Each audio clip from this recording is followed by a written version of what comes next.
सभी मीन राशि के हमारे दर्शकों का बहुत बहुत हार्दिक स्वागत व अभिनंदन करता हूं हमारे YouTube व Facebook पेज पर। 2022 की विदाई से पहले आपके लिए ग्रहों का मूल्यवान तोहफा अक्टूबर, नवंबर, दिसंबर।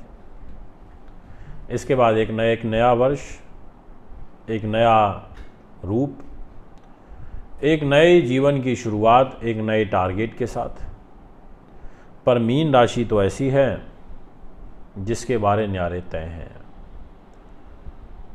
जिसके जीवन में शुभ घटनाएं घटित होना तय है, जिसके लिए स्वास्थ्य लाभ होना तय है, जिसकी इच्छाओं की पूर्ति होना तय है। क्योंकि मीन के दोस्तों, आपके लिए शुभ समाचार भी हैं तो कुछ अशुभ भी हैं। पर अक्टूबर, नवंबर और दिसंबर में कोई चिंता वाली बात नहीं है, इसलिए भय मुक्त हो जाइए। पूरे मन के साथ, पूरी इच्छा के साथ, संकल्प के साथ में, ऊर्जा के साथ में अपने जीवन को जीने का प्रयास करिए, क्योंकि ग्रहों का आशीष आपके साथ पूर्ण रूप से है। सबसे पहले अपनी चरित्र की विशेषताएं सुन लीजिए, और यदि मैं गलत हूं तो मुझे रिप्लाई करके बोल दीजिएगा कि आप गलत कह रहे हैं। आप बहुत तीव्र बुद्धि के हैं मीन राशि वालों, आप ईमानदार भी हैं। आप में मानवीय गुणों को बहुत ज़्यादा देखा और पाया जाता है। आप परिश्रमी हैं, सौम्यता से भरपूर हैं, विनम्र स्वभाव है, परोपकारी हैं, मधुरभाषी हैं। आपकी महत्वाकांक्षाएं काफ़ी ज़्यादा हैं, संवेदनशील हैं, भावुक भी हैं। धार्मिक कार्यों में बहुत बढ़ चढ़ कर के हिस्सा लेते हैं, और धर्म से जुड़े हुए कार्यों में विशेष रूप से, और संगीत, काव्य, कला, साहित्य, सौंदर्य के प्रति आपकी एक विशेष रुचि देखने को मिलती है। आपकी स्मरण शक्ति अच्छी है, आपको शास्त्रों का ज्ञान अच्छा है, मिलनसार हैं, सत्य निष्ठा के साथ काम करते हैं, धर्मपरायण हैं, सेवाभावी हैं। आपको लोगों की भलाई करना अच्छा लगता है, ऐसे गुण आपकी राशि में देखने को मिल रहे हैं। आप बहुत अच्छे साहित्यकार हैं, हस्तकलाकार हैं, दार्शनिक हैं। आप बता दीजिएगा अगर ऐसे नहीं हो तो मुझे कमेंट में लिख देना, मैं स्वीकार कर लूँगा कि मैं गलत बोल रहा हूँ। अब मैं आपको बताऊँगा कि आपके लिए जीवन का भाग्यशाली वर्ष कौन सा रहेगा, किसमें गुरु महाराज आपकी राशि के स्वामी आपके भाग्य को चमकाएंगे, और आखिर इस अक्टूबर, नवंबर, दिसंबर में घटनाएं किस रूप में घटित होंगी।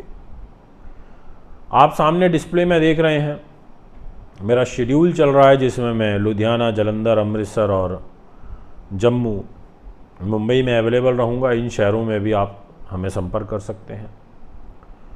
इसके अलावा ये जो कोने में आई बटन आता है यहाँ पर, इस पर ज़रूर क्लिक करिए। इसमें बहुत सारी अच्छी सूचना आपसे संबंधित दी गई है, जो आपके लिए बहुत उपयोगी साबित हो सकती है। मीन राशि के दोस्तों, सबसे पहले आपकी राशि के स्वामी गुरु की ही बात कर लेते हैं। देव गुरु बृहस्पति आपकी राशि के स्वामी होकर के आपके कर्म के स्वामी और राशि के स्वामी होकर के 23 नवंबर 2022 को मार्ग की गति से शुभ फल देना प्रारंभ करेंगे, और इस शुभ फल के मायने बड़े महत्वपूर्ण हैं। इसका शुभ फल आपको भाग्य के रूप में, संतान के रूप में, दाम्पत्य जीवन के रूप में प्राप्त होगा। तो 23 नवंबर ऑनवर्ड्स आपकी ग्रह गति बहुत अच्छी हो रही है। इसके अलावा दिनांक 23 अक्टूबर को जैसे ही शनिदेव मार्ग की गति से आपको फल देना प्रारंभ करेंगे, वो भी आपके लाभ स्थान पे, तो ऐसे में आपके लाभ को चमका देंगे।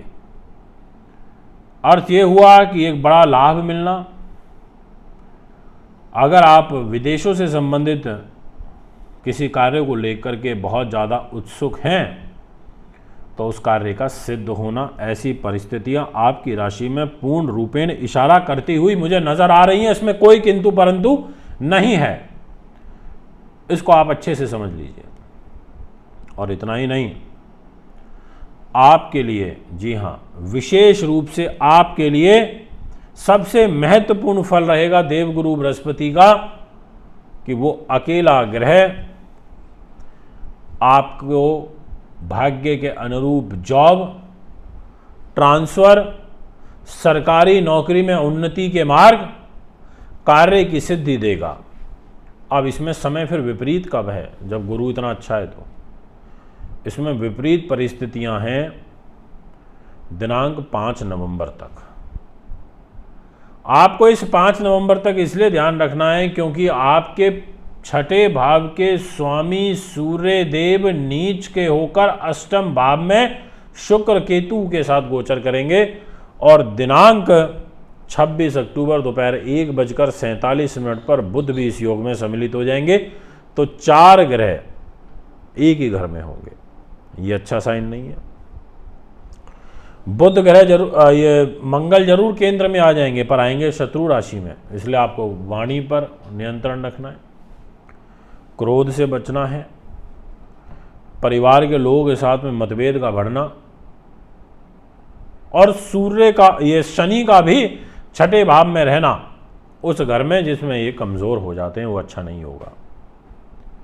अब आप पहले ये सुन लीजिए, फिर मैं आगे और कंटिन्यू करूंगा बातों को कि आपका भाग्यशाली वर्ष कौन सा है। इसलिए जितने भी जातक मुझे एट प्रेजेंट अभी सुन रहे हैं और मीन के जो सुन रहे हैं, आपके लिए जो सबसे उपयोगी और भाग्यशाली वर्ष रहेगा मेरी प्रेडिक्शन के अनुसार, अगर आप अपने जीवन के 28वें वर्ष में हैं तो बहुत अच्छा है। यदि आप अपने जीवन के 98वें वर्ष में प्रवेश कर रहे हैं तो आपके लिए बहुत ही सुंदर है, आपका भाग्य लाभ होगा, आपका गुरु आपको सहयोग करेगा इस 23 नवंबर से। अगर आप अपने जीवन के 48वें, 37वें या 39वें वर्ष में प्रवेश कर रहे हैं तो आपके लिए बहुत अच्छा है। या मान लीजिए 37 को क्रॉस कर गए, 39 को कर गए, अब आप 42वें वर्ष में मान लीजिए चलने वाले हैं कुछ समय बाद, तो आपके लिए यहाँ पर आपका भाग्यशाली वर्ष ये कहलाएगा, जो आपके लिए बहुत ही अच्छा रहेगा। विशेष रूप से ये कहना चाहता हूँ, सावधानी के तौर पर आपको बहुत ज़्यादा संवेदनशील प्रकृति से बचना चाहिए अगले 3 महीनों में। दूसरों के प्रति आलोचनात्मक प्रवृत्ति आपको इससे बचना चाहिए। बहुत अधिक भावुक और अधिक आपको स्वार्थी नहीं होना चाहिए। दूसरों की मदद के लिए सब कुछ अपने भंडार नहीं खोलने चाहिए। तामसिक भोजन का आपको त्याग करना है। सात्विक व संतुलित भोजन अपने आप शरीर को दीजिए, जिससे आपके मानसिक और शारीरिक स्वस्थता बढ़ेगी। आप में नई ऊर्जा का संचार देखने को मिलेगा। और मीन राशि वालों, पुनः मैं टॉपिक पर लौटते हुए यही कह सकता हूँ आपके लिए कि समय अच्छा है, बस जो मैंने विशेष 5 नवंबर तक का समय बताया है इसको निकालना है। कुंडली बनवाने के लिए, दिखाने के लिए, पूजा पाठ व रत्नों के लिए आप मुझे संपर्क कर सकते हैं। हस्तलिखित वर्षफल यदि आप 2023 का बनवाना चाहते हैं पूरे 12 महीनों का, तो उसके लिए भी आप में संपर्क कर सकते हैं। भी आपसे ज़्यादा चाहता हूँ। नमस्कार, बहुत बहुत धन्यवाद।